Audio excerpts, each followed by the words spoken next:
Welcome back, guys. In the previous video, we used TryHackMe SOC Simulator to investigate real-time cyber attacks using the SOC Dashboard. If you remember, we investigated alerts on suspicious PowerShell process, and we used Splunk to discover and correlate artifacts. It was determined that the original root cause was a PowerShell script named PowerCat, used to exfiltrate data from a network file share.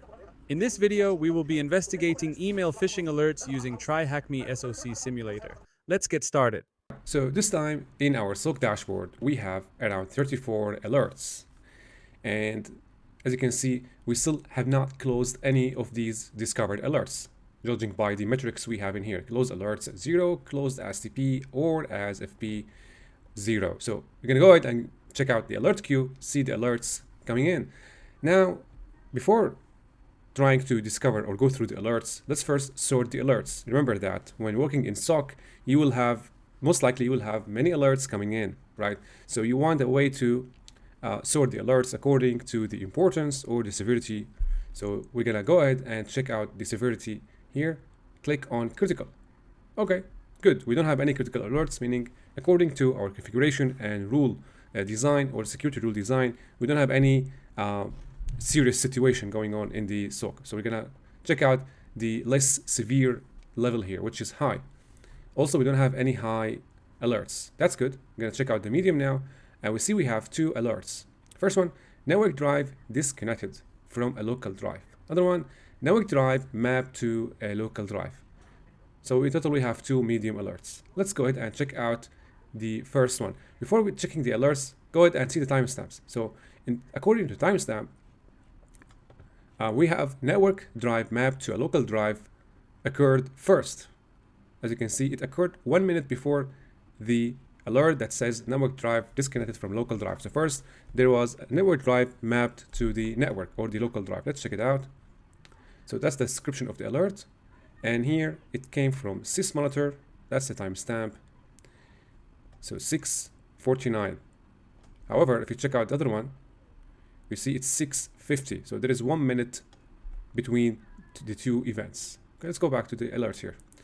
Right, so the process name is net, which is the utility used to manage the shares, users, net user, net share. And the parent process, again, we have is PowerShell. And that's the parent process command line. So using PowerShell, this command was executed.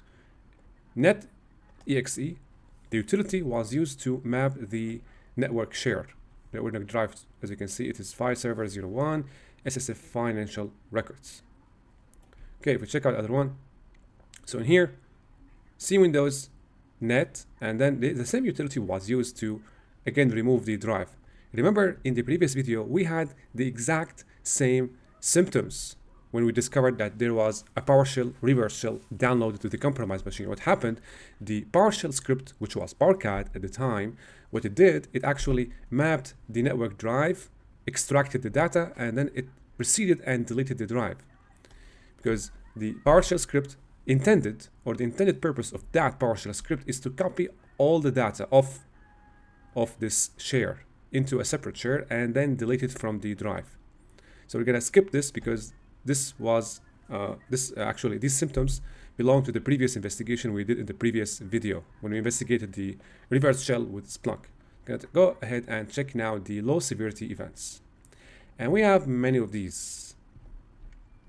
Starting from here, the first alert here occurred at 09:46 or 9:46, December 30, today. Now, if we read through the description, we see that a suspicious email was received from an external sender with an unusual top-level domain. Note from SOC head, this detection rule still needs fine-tuning.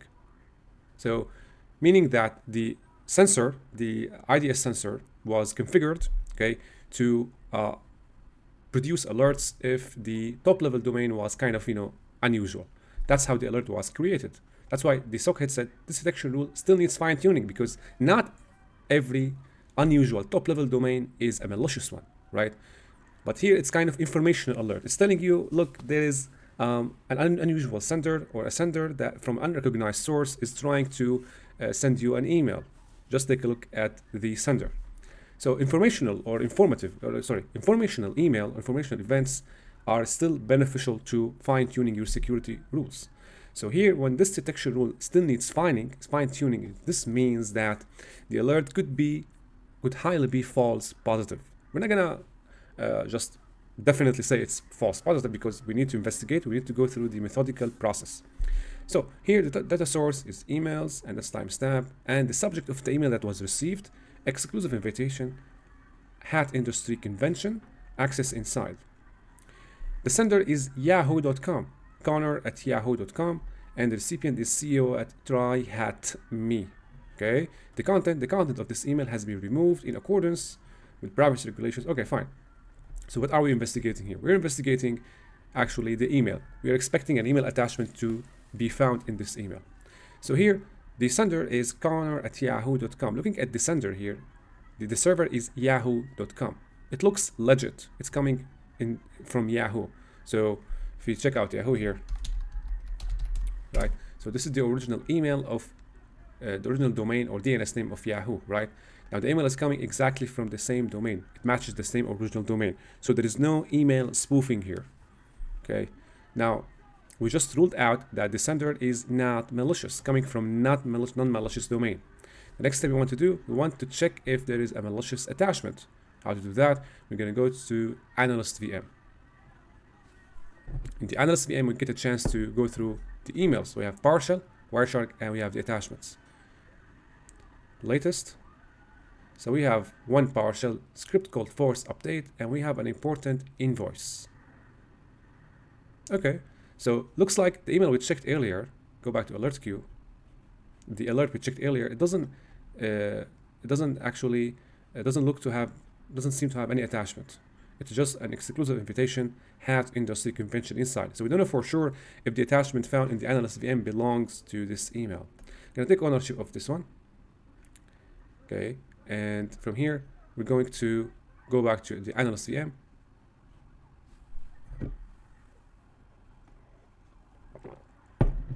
Okay, we have the important invoice February. This is an attachment. Let's have a look at this. Extract this here. And there is an invoice. So in total, we have two attachments, an invoice and a partial script force update. If we check the documentation here, and in the Access Analyst VM, we read what's the purpose of the Analyst VM? Use the Analyst virtual machine to review email alerts. The VM is configured to automatically download attachments for secure viewing.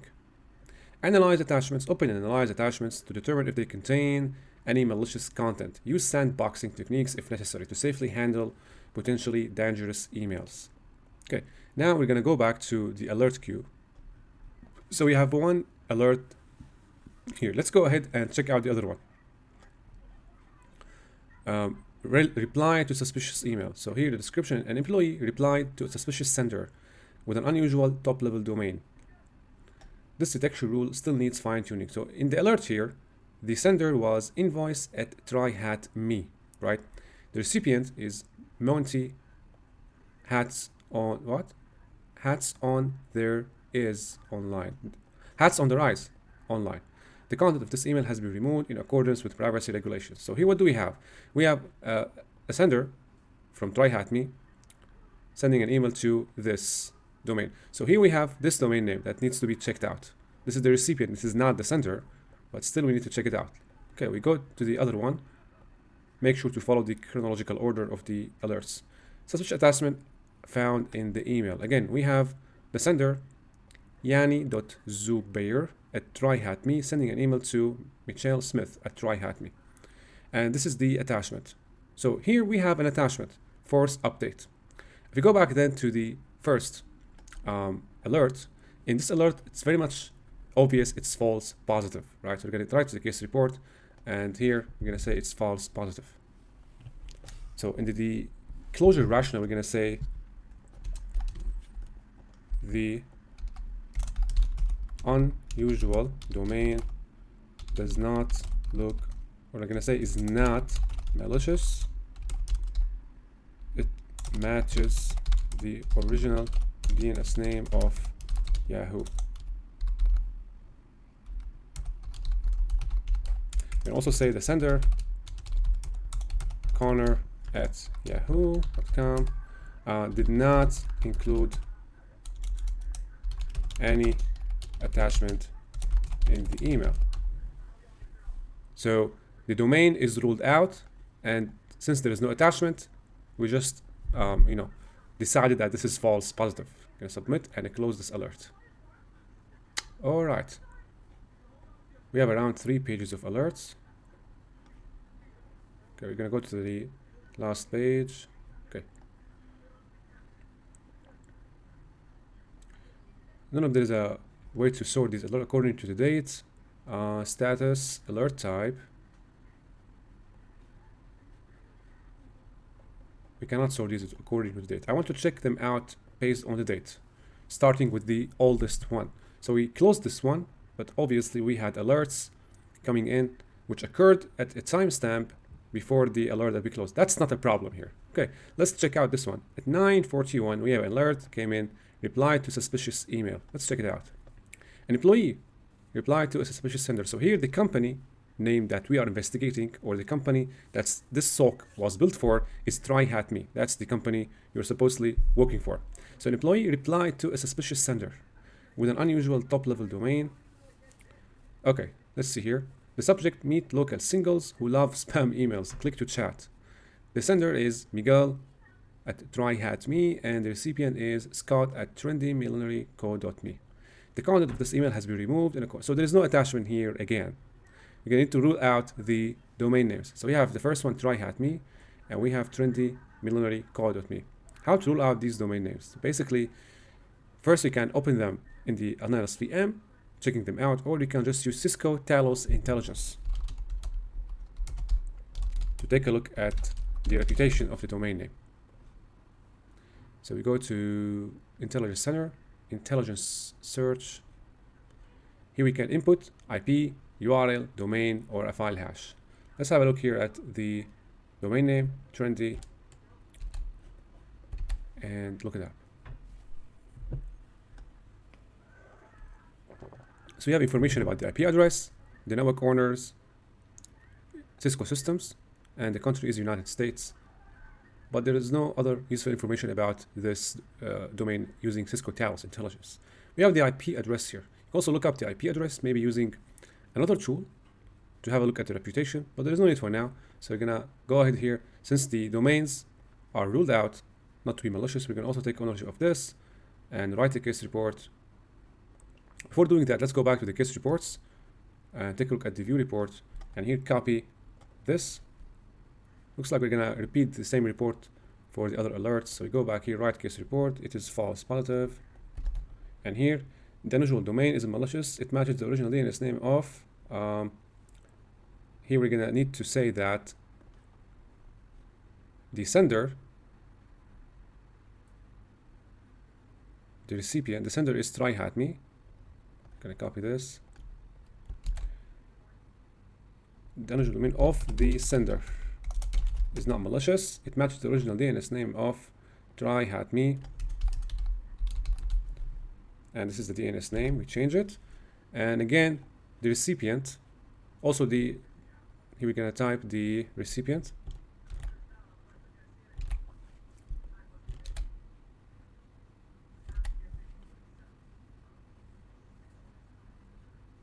The recipient domain name, which happens to be trendy,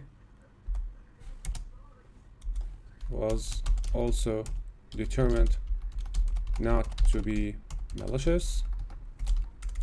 The email did not contain any attachment. So we're going to submit and close this alert. Okay. Now we're going to check this out. Suspicious parent-child relationship. Check this. So here we have a suspicious process with an uncommon parent-child relationship was detected in your environment. The source was sysmonitor, and here the process name is the service host, was initiated by services. How it was initiated? Service host -k. Let's take a look at this. So here, looks like we're gonna have to take ownership of this one. And here we go to the alert again. Let's see the kind of relationship between these two processes. So the process name here is service host and was initiated by the services. It's not uncommon, right, for the service host to be initiated by services. Sometimes, in some instances, the services process could initiate the service host. On SIEM, this will open Splunk.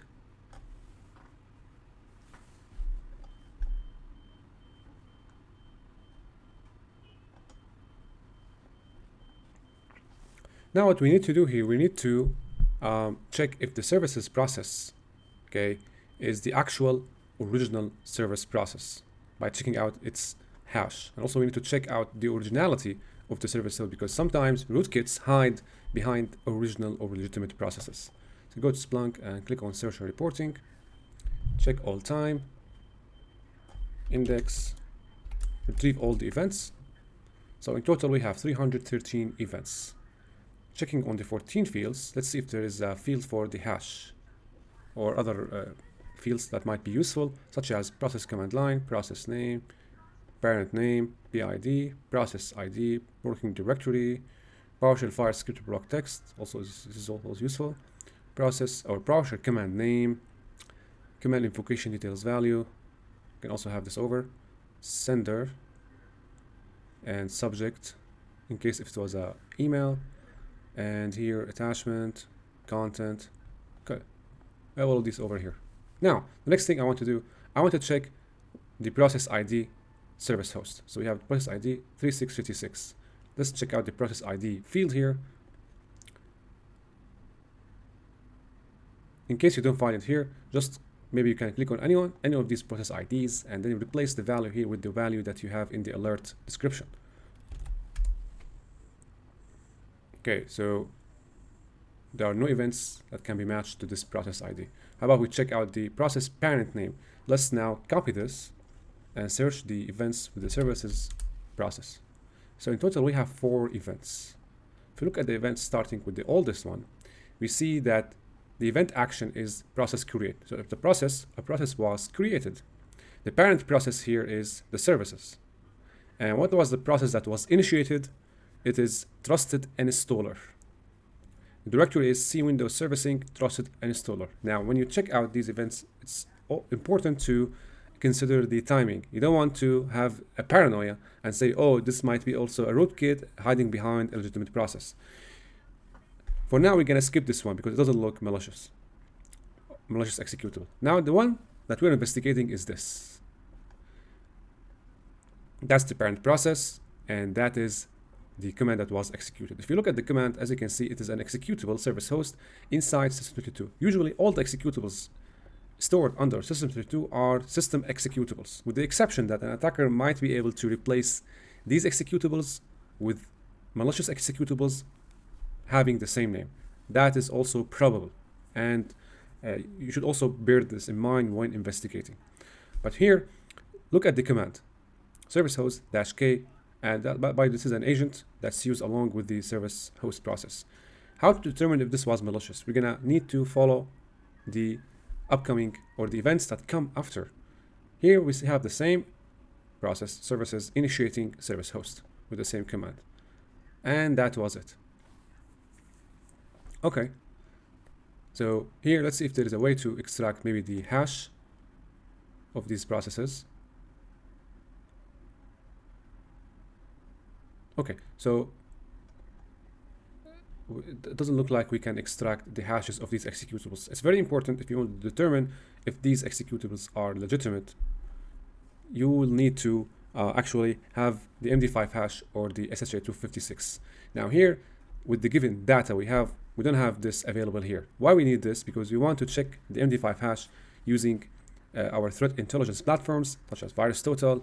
Maybe you can use Anyron, maybe you can use another service. You want to see if the hash was used before by attackers, in order to rule this out. But judging by the look of this, or by the initial look of this, it doesn't look malicious. So we're going to go ahead and close this as not malicious. So write case report, say it is false positive, and here we're going to say briefly the processes are involved in the alert are actually system processes executing regular malicious commands. Okay, let's go back now. Right, so now the one that's after this, the type is it is a process. Now again, it's a suspicious parent-child relation. Let's have a look at this. This time we have the service host executing task host. The parent or the process command line task host key roaming. Now you can also Google this to have a look at this executable, see if it is recognized. Task host. Let's have a look at this executable here from Microsoft. I was wondering why I can't fix this problem. Task host.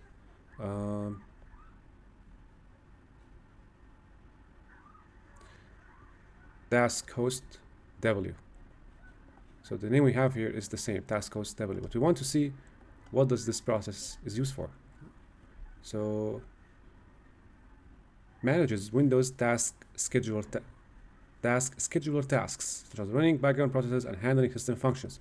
Again, you can rely on the online resources to, if you just find some strange executable and you don't know what it does, you can use online resources to find out what is the function or the objective of this executable. But the ultimate way to find out what it does is by checking out its MD5 hash.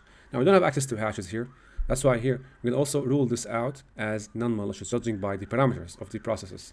So here I'm going to take ownership of this and say it is, go back to case reports, have a look at the latest one. It is this, view, have this over, and go back to alert queue, write case report, false positive, and paste. I'm doing just for the case of speed, right? Usually you are required to write more details because two alerts are similar. So we're going to submit and close. Next one. Again, now we go back to the phishing alerts. This time we have this one. Suspicious attachment found in the email. Now we have finally attachments. A suspicious attachment was found in the email. Investigate further, determine if it is malicious. Fine. Who is the sender? It is TryHackMe.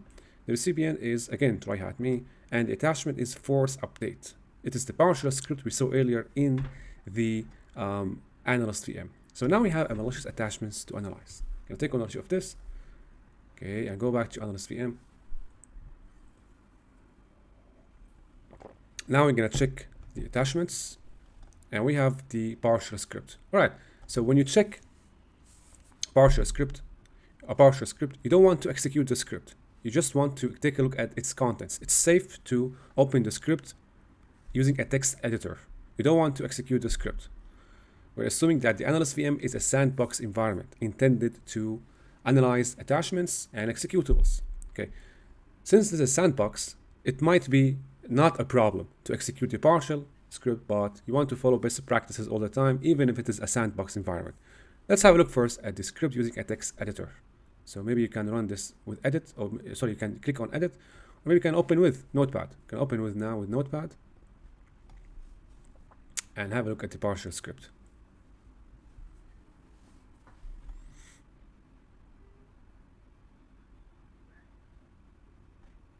Let's say don't run.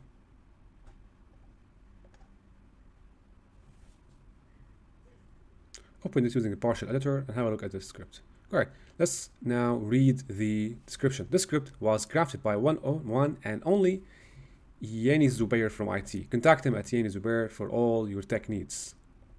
The script automates Windows updates and performs various system diagnostics for troubleshooting. The donated files are saved in the Apple folder and can be sent via email if needed.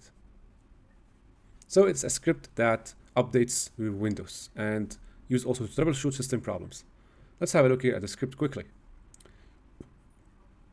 So see, it imports modules to update Windows, and then it actually performs a check on the installed updates, and if there are any updates, just updates the or installs the updates. And then we have system diagnostics part, collects system information, and then checks the network configuration, writes the report to network config, ipconfig all. These are the commands, as you can see, that are executed by the script. Get computer info to retrieve the system information, and then ipconfig/all to treat the network configuration. And then here it executes get item property to retrieve the list of the installed programs and stores the output in installed programs of text. And then it collects running processes. And then after everything is complete, it outputs all tasks are completed, or all tasks completed diagnostics files are saved in diagnostic path. And then email generated files to Yanni, send email message to from Windows Update. So the script doesn't look malicious. Okay, it's just a script indeed used for automating repetitive IT tasks such as Windows Update or updating Windows and diagnosing system issues. So we're gonna close this and go back to alert queue, write case report, and say it is false positive. In the description here, we're gonna say the attachment sent over the email is a PowerShell script that was created to update Windows and diagnose system issues by executing legitimate system commands through PowerShell. Also write the script was not found to be initiating any suspicious outbound connections. And yeah, that's what you can write here. So submit and close. Okay, let's see here. We have this one. Now go back to phishing. Reply to suspicious email. Let's have a look here. Again, the subject is exclusive discount, buy one low quality product, get 100 more.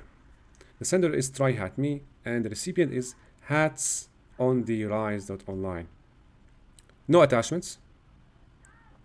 This one is very similar to a one we actually investigated before.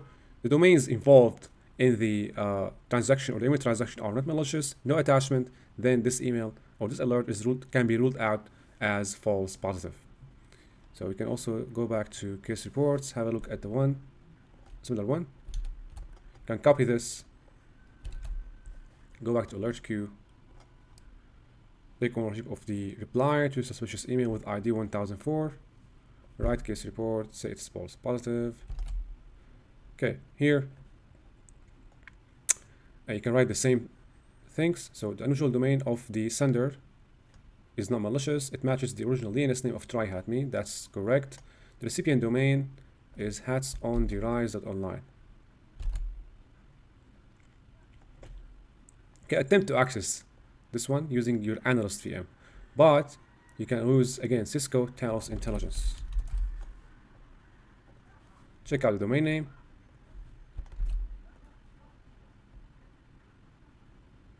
This is the IP address. You can also copy the IP address and check it out using VirusTotal if you want. Search, scan. In the search, let's have a look at the IP. So there are no hits on the IP address. As you can see, no one reported the IP to be malicious, right? So we're going to go ahead and close this as false positive. Okay. And the rest of the events are, the rest of the alerts are very much similar. Here we have again phishing, suspicious email from an external domain. I want to investigate the suspicious email involving the invoice attachment. Let's have a look at one that has an attachment. Sort the alerts using phishing. Okay, here attachment, none. No attachment. Have a look at this. This doesn't have an attachment. Okay, have a look at this one. It came from John at hatmakereurope.xyz, and it was sent to Michael Asker at TryHackMe, and here we have an attachment, a zipped attachment, imported invoice February. Now it's time to go back to the analyst VM. Check out important invoice here. That's the attachment. It is a PDF attachment, right? Now to analyze PDF attachments, we have multiple methods. You can import the attachment to another machine and use tools such as Oli PDF. Okay, so what are our options here to analyze this PDF attachment? There are many options here. You can import the PDF attachment into another analysis machine, powered maybe using Kali Linux, and investigate the attachment or the PDF file using command line tools such as we have PPDF. These tools can be used to extract any embedded code that might be inside the attachment. You also have PDF parser, but right now we cannot just have this or export this to another machine because there is no network connection. And now our only option here is to check out or extract the hash of this attachment and look it up online, or in other words, look up the hash using threat intelligence platforms. So how to do that? We're gonna open up PowerShell.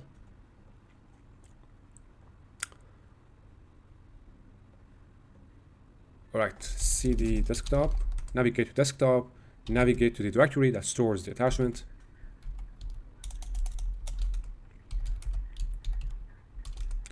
See the latest, see the important invoice, and now we have the invoice here. As you can see, it is shortcut file. Now what we have to do, we can retrieve the file hash first using get file hash cmd let. You can actually extract the hash of this. So this is the hash. It's not an MD5 hash, it is SHA hash. So we're going to copy this. The first thing you want to do, you want to check it out online using threat intelligence platforms such as maybe VirusTotal. In search, paste in the hash and see if there are any matches. No matches found for this hash. Okay, you can also use Cisco Talus, paste in the hash.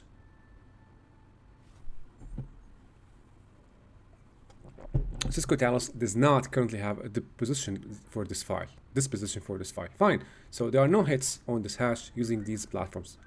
Another option is AnyRun. AnyRun, we're going to use the recently released feature, Threat Intelligence. And here we're going to paste in the hash that we have extracted. Search.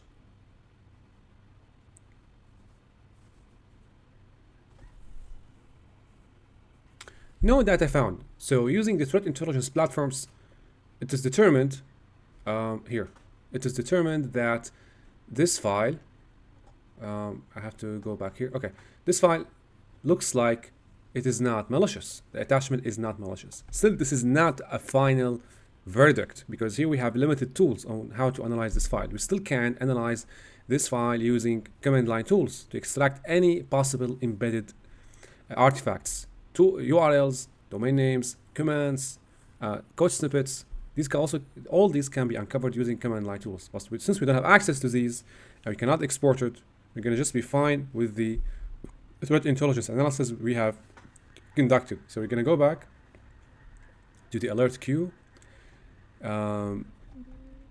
check out the, let's see here, which one was this? Force update, this one. So take ownership, write case report, and say it is false positive. So why though? Here you write the rationale here. So we checked, or the file, or the attachment SHA-256 hash was extracted using PowerShell cmd let. The attachments,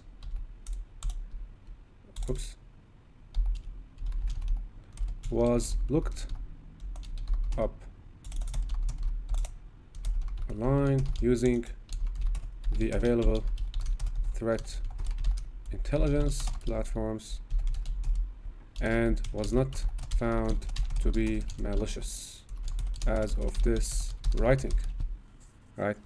The attachment can also be analyzed using command line tools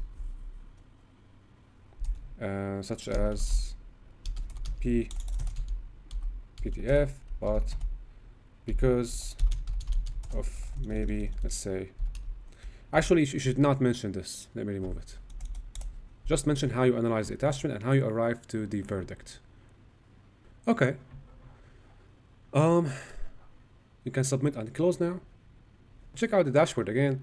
We have 7 alerts or 7 closed alerts. As you can see, there are more alerts that are coming in And now we have high severity alerts. Let's go back to the alert queue and sort using high. Okay, still nothing. Okay, so here we're gonna use maybe execution, process. So we have alerts here for the high severity, and the